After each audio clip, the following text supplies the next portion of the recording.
이제 다 같이 묵도하심으로 1월 15일 월요일 새벽 기도회 시작하겠습니다.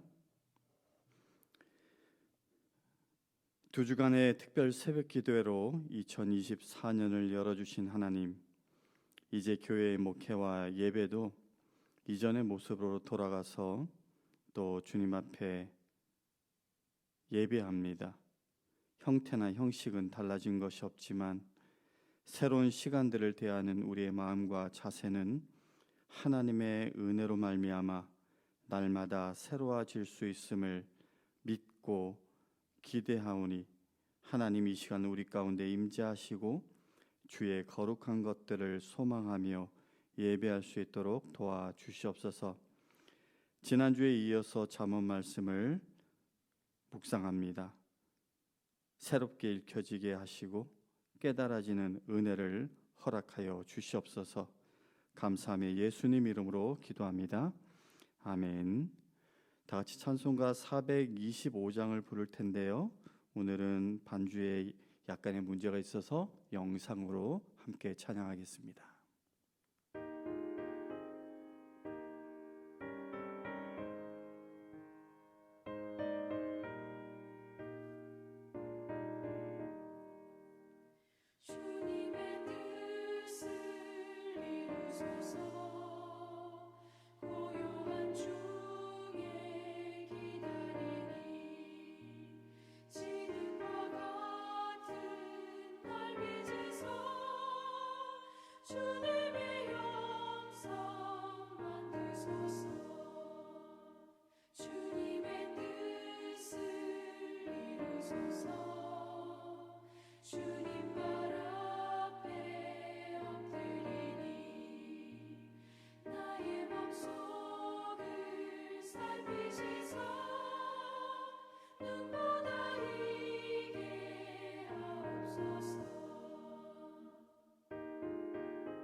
주님의 뜻을 이루소서. 병들어 몸이 피곤할 때 권능의 손을 내게 펴서 강건케 하여 주옵소서. 주님의 뜻을 이루소서. 온전히 나를 주장하사 주님과 함께 동행함을 만민이 알게 하옵소서.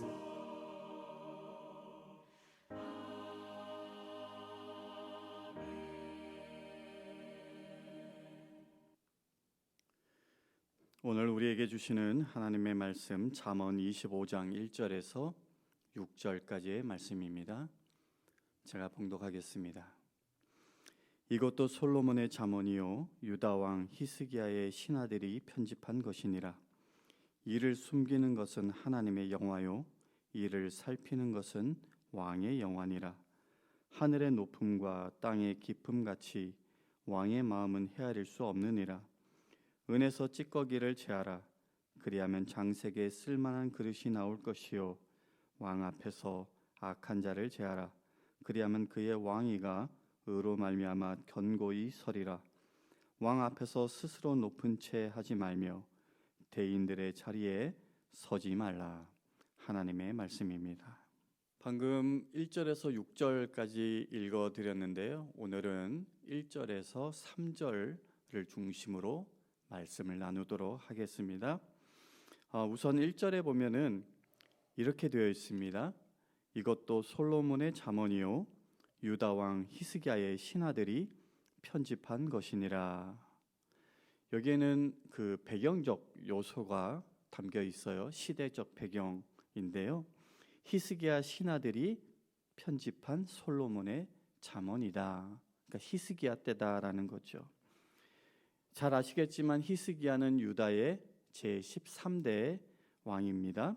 이스라엘 역사에서 그는 경건한 왕의 모델이라고 할 수 있는 다윗의 견줄 만한 그런 의로운 왕으로, 또한 왕국 분열 시대에 요시야 왕과 더불어서 남유다에서 가장 선한 왕으로 평가받았던 왕입니다.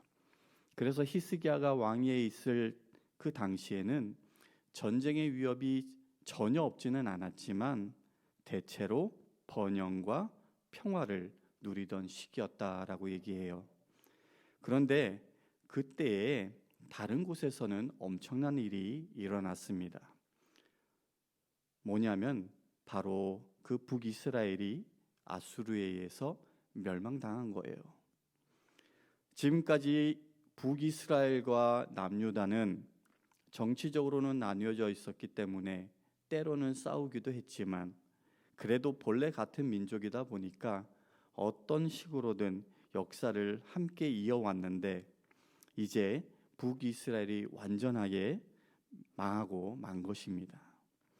이것을 지켜본 남유다 입장에서는 비록 자신들이 망한 것은 아니라 하더라도 그 충격은 이루 말할 수 없지 않았을까 싶습니다. 어쨌든 북이스라엘이 망하면서 이제 많은 사람들이 포로로 잡혀가기도 하고, 또 어떤 사람들은 도망쳐서 남으로 내려왔을 거예요. 그러면서 이제 히스기야 입장에서는 이전에 단 한 번도 고민해 보지도 않았던, 경험해 보지도 않았던 새로운 과제가 그에게 던져지게 됐죠. 남으로 내려온 이 북이스라엘 사람들을 다시 돌려보내지 않는 이상 남유다는 이제 그 북이스라엘의 피난민들과 더불어서 함께 살아가야 하는 그 방법을 모색해야 했습니다. 단순히 도망온 자들을 어떻게 처리할 것인가, 이 문제가 아니라 앞으로 어떻게 나라의 정체성을 확립하고 미래의 비전을 제시해야 할지, 그 필요성을 느꼈을 텐데, 그래서 히스기야가 한 일이 바로 종교개혁입니다. 그 종교개혁의 일환으로 율법을 재정비하고, 그리고 오늘 1절의 얘기처럼 흩어진 잠언들을 수집해서 그 의미를 재해석하고 백성들을 가르치려고 했던 게 아닌가 싶습니다. 그런 배경 속에서 이제 히스기야 신하들이 편집한 이 솔로몬의 잠언, 그 첫 시작을 보면 이렇게 되어 있어요. 2절에 이를 숨기는 것은 하나님의 영화요, 이를 살피는 것은 왕의 영화니라. 당시 편집에 참여했던 그 히스기야 신하들 입장에선 이 구절이 뜻하는 바가 분명했을 것이고, 제일 먼저 넣었던 이유도 분명하게 있었을 텐데, 오늘 우리에게는 사실 이 말씀이 무슨 말인지, 뭘 전하려고 하는지 그렇게 금방 잘 드러나지 않는 것 같습니다. 하지만 앞서서 말씀드렸던 그 시대적인 배경, 그 내용을 염두에 두고 또 오늘 본문에 보면은 여러 번 등장하는 단어 하나를 발견할 수 있는데요. 그게 바로 왕이라는 단어입니다. 이것을 기초로 볼 때 오늘 잠언은 왕에 관한 잠언이다라는 것을 우리가 조금은 짐작할 수 있을 것 같습니다. 아무튼 2절에 이를 숨기는 것은 하나님의 영화라고 하고 있어요. 이게 뭘까요? 세상을 창조하시고 역사를 주관하시는 하나님의 신비하고 오묘한 능력은 지적 한계성을 지닌 인간으로는 도무지 파악할 수 없는 그런 신적 영역 또는 초월적 영역이잖아요. 그렇기에 하나님이 어떤 분인지, 하나님에 대해서 우리 인간이 아는 것은 빙산의 일각일 뿐인 거죠. 아무리 노력한다 하더라도 우리는 하나님을 다 알 수가 없습니다. 우리가 하나님을 안다라고 할 때는 하나님께서 우리에게 보여주신 것, 나타내신 것, 계시로 말씀해 주신 것만 아는 것이겠죠.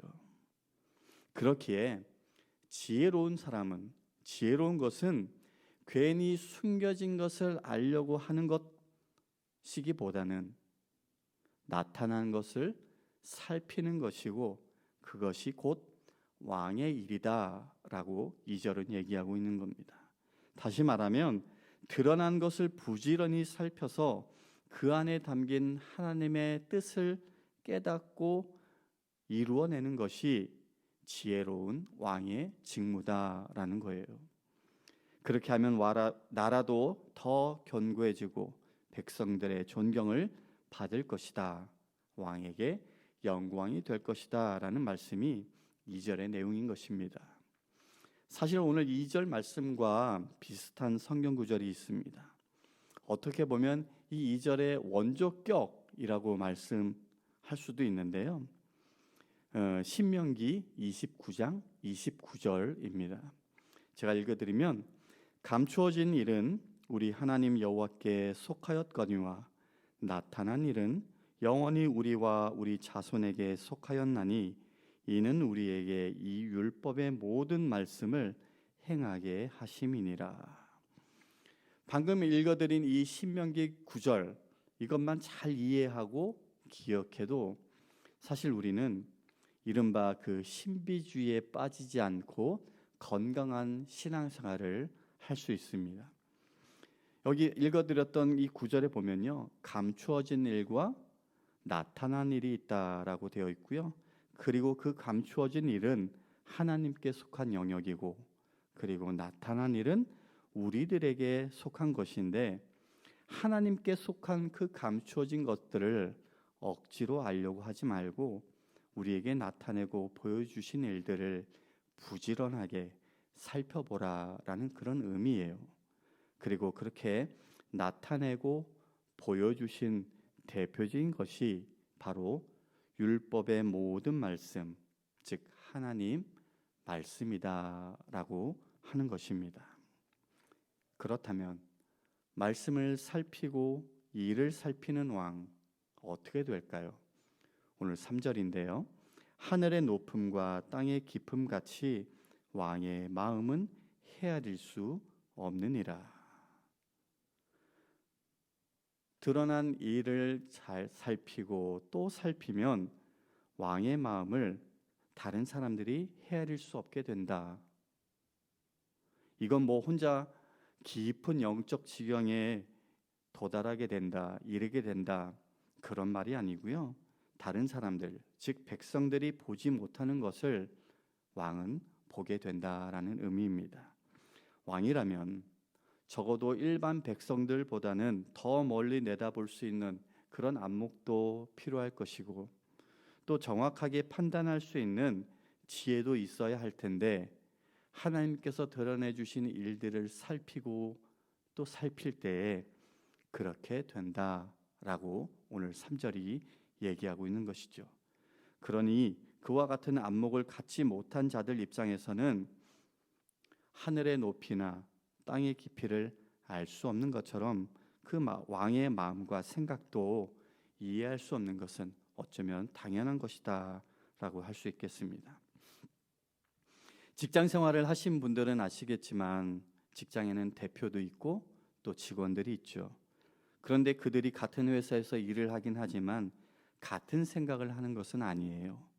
모두가 회사의 미래나 방향성에 대해서 고민을 한다 하더라도 직원이 회사의 대표만큼의 그런 깊이로 고민하는 경우는 사실 별로 없다라고 보아야 하겠습니다.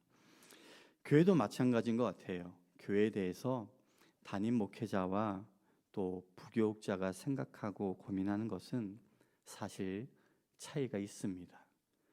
또한 목회자와 성도들이 생각하고 고민하는 것도 죄송하지만 같지는 않습니다.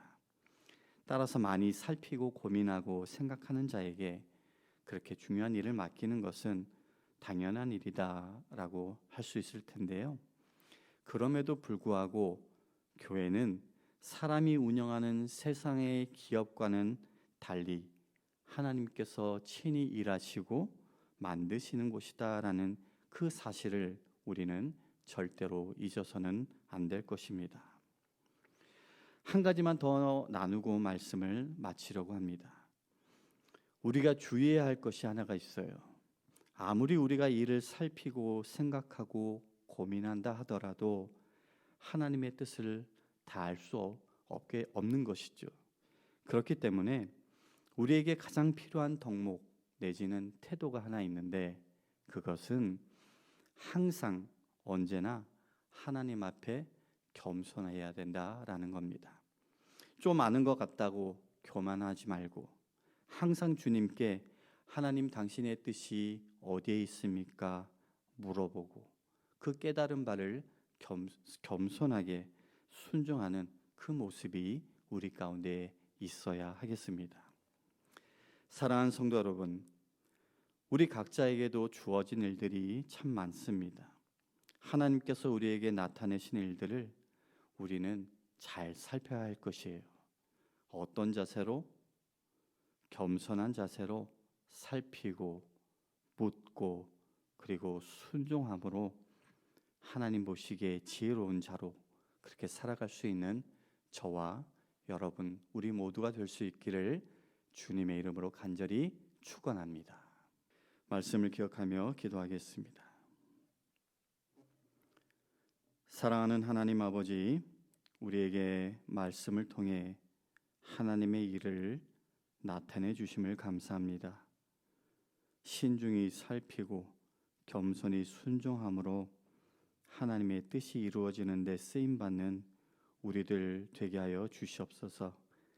하나님에 대해 내가 조금 안다고 해서 교만하지 않게 붙들어 주시고, 알려주지 않은 것을, 그 숨겨진 것을 알려고 하는 신비주의에 빠지지 않도록 주님 지켜주시고, 늘 겸손히 주님 앞에 엎드려서 은혜를 구하고 감사함으로 살아가는 우리 모두가 될 수 있도록 축복하여 주시옵소서. 이제는 우리 주 예수 그리스도의 은혜와 하나님 아버지의 극진하신 사랑과 성령님의 감화감동 교통 역사하심이 오늘도 주님 앞에 새로운 믿음의 결단으로 나가는 모든 성도님들 머리머리 위에 지금부터 영원까지 함께 하시기를 간절히 축원하옵나이다. 아멘.